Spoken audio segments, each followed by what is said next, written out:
Well, our defense tonight was non-existent. I mean, our rotations, our tags, our disposition defensively, we had no defensive focus tonight whatsoever, and that's what I was looking for. So tonight I didn't see a lot so it's still everything's in flux because there's one thing I was looking for is a defensive presence by everybody, and no disrespect to them. They shot 45%, almost 46%, and 105 points.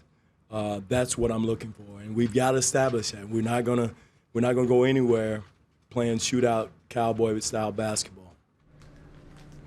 Did you get Fred at 31 points? Or Fred did a good job. He did a solid job. No, he ran the team pretty well. They were blitzing him. He did a good job of finding people, attacking them with his speed. Took some hits, but again, 122 points. Offense is not our issue.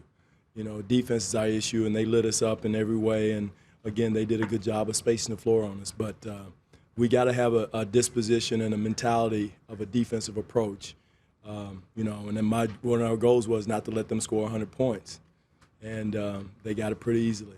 You talked about this being a big opportunity for Jakob and for Lucas. Did one of them show you more than the other? No, I mean, just defensively, they shot I don't know how many layups right over us, rebounds, and all those things are unacceptable. And, they had their moments. Each of them had their moments, but not enough to say, okay, we're going to stick you in a big-time game, and you're going to come up with a block or protect the rim or a rebound. And that's what we're looking for. In the broader scope, is there anything you enjoy particularly about playing against an international club? Oh, I think it's great. I think it's great for camaraderie. I saw the ambassador in there with the players just now, and we had a great relationship with Luis Scola, Argentina. Argentina basketball is one of the premier basketball countries in the world. I mean, their basketball is bar none one of the best. They started at the bitty ball all the way up, and they're some of the most intelligent players in the world.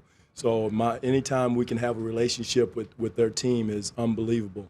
Again, it's about us getting better defensively, but I enjoyed the game. I think those games are very important for the NBA to have that relationship with FIBA and foreign countries, and I think that's what it's all about.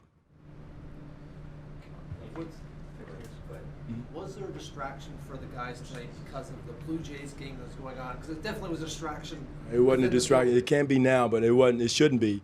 Distractions had nothing to do with tagging and boxing somebody out and getting back in transition and getting to the three-point shooters. For us, that's our livelihood. We'll worry about the Blue Jays games now, starting now. Let's go watch it and pull for the Blue Jays. But while that game's going on, they should have one thing on their mind, and that's what's upsetting. And and again, this is what those young guys want. That's what they've been working their butts off for 2 months, and come out and not execute defensively. But offensively, our hats off. We scored enough points, and that's not an issue. Is the plan still a dress rehearsal kind of game the next 2 times out, or do the guys not showing you enough tonight? Do you have to kind of adjust now? No. It's one of those things that we'll go with health and see if guys are still like T. Ross. We won't force his issue in the next 2 games, but it'll be close to it. Now, I wouldn't say exactly, but it'll be closer to it as far as ramping up the minutes and getting ready for the next week when it's for real.